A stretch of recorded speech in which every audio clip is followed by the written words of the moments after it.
हाँ सर, मैं हिंदी समझूंगा। यहाँ पर उपस्थित सबसे पहले जो हमारे सीओ साहब हैं यहाँ के नगर परिषद के, और जो यहाँ के नगर परिषद के माजी नगर उपस्थित हैं, इनके उपस्थिति में और इनके परिश्रम से आज जो यहाँ पर अभ्यासिका का उद्घाटन हो रहा है, निश्चित मायने मुझे लगता है कि 75वीं जो गणतंत्र दिवस हम मना रहे हैं और भारत रत्न डॉक्टर बाबा साहेब अम्बेडकर जी को अगर सच्ची श्रद्धांजलि लेकर देश से अर्पित हो रही है तो हमारे इस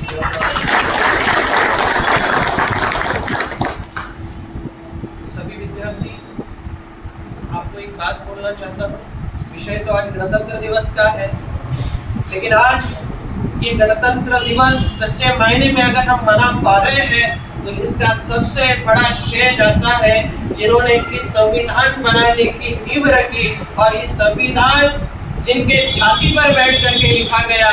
एक समय था जब डॉक्टर बाबा साहेब अम्बेडकर विद्यार्थी बनकर के पढ़ने के लिए स्कूल में जाया करते थे, उस समय छूत और अछूत की बात करके वे अंग्रेज उन्हें बाहर बैठाया करते थे, लेकिन अपना हौसला बुलंद रखा, ह्यूमिलेशन के ऊपर मार की और अपना जज्बा इतना मजबूत रखा, इतनी पढ़ाई की। उन्होंने ये नहीं देखा कि आज मुझे कौन बाहर बैठा रहा है, उन्होंने ये नहीं देखा कि मुझे बाहर बैठाया जा रहा है, मुझे छुआ नहीं जा रहा है। मैं संस्कृत पढ़ने के लिए आने के बावजूद उन्हें संस्कृत पढ़ने से वंचित रखा गया। इसके बावजूद जिन्होंने अलग अलग विषय चुने और उस विषय में इतने पारंगत हुए, और जो अंग्रेज उन्हें चुने से मना करते थे, उन्हें पढ़ने के लिए बाहर बैठाया करते थे, उनके छाती पर बैठकर जिन्होंने संविधान लिखा, ये सच्चे मायने में इंसान की जो शिक्षा है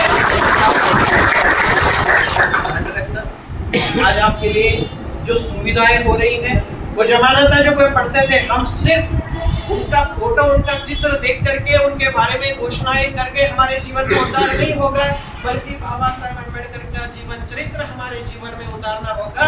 तब मायने में हम सभी बैठे हुए आज यहाँ जो विद्यार्थी है, आज देखो आपके लिए सुविधा है, जगह जगह जाइए, बच्चों को पढ़ने के लिए कहाँ से कहाँ जाना पड़ता है।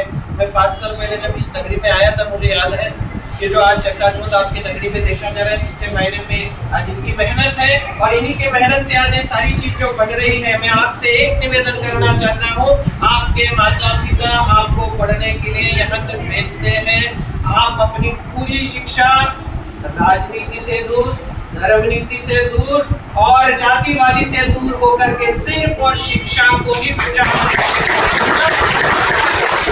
अच्छा होगा। नहीं तो आजकल ऐसे ऐसे लोग पैदा हो रहे हैं जो सिर्फ अपने महापुरुष, देखो ये अपना जो महाराष्ट्र है, दुनिया में भारत को राष्ट्र कहा जाता है, अमेरिका को राष्ट्र कहा जाता है, जापान को राष्ट्र कहा जाता है, लेकिन किसी ने प्रश्न किया इस महाराष्ट्र की भूमि को महाराष्ट्र क्यों कहा जाता है? जो बड़े बड़े देश है वो सिर्फ राष्ट्र है, लेकिन ये महाराष्ट्र क्यों कहा जाता है? क्योंकि इस भूमि पर छत्रपति शिवाजी महाराज जैसे वीर योद्धा,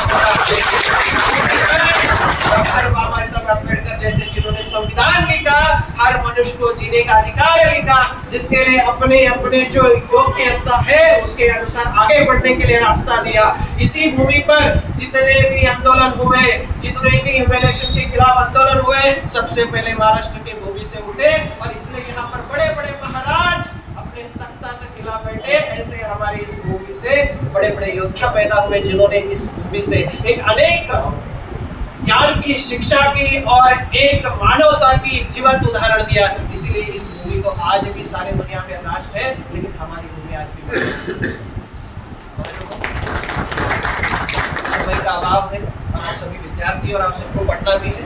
लेकिन एक बात ध्यान रखना, किसी ने कहा है किश्तियां जो होती है किनारे पर सुरक्षित होती है, किश्तियां जो होती है किनारे पर सुरक्षित होती है, लेकिन किश्तियों का जन्म किनारे पर बैठकर मौज करने के लिए नहीं होता है।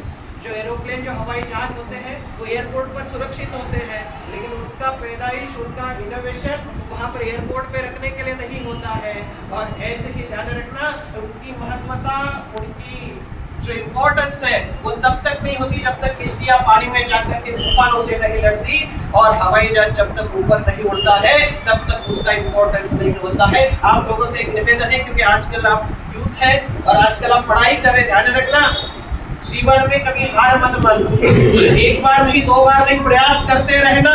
नहीं तो आप सोचोगे मैं एक बार में हार गया तो दूसरी बार। आजकल आदमी का मेंटलिज्म इतना डाउन हो चुका है, एक आध परीक्षा इधर उधर हो जाए तो आजकल विद्यार्थी सुसाइड करने पे चले जाते हैं। बड़ा अफसोस होता है देख करके कि एक बार नहीं, प्रयास करते रहो।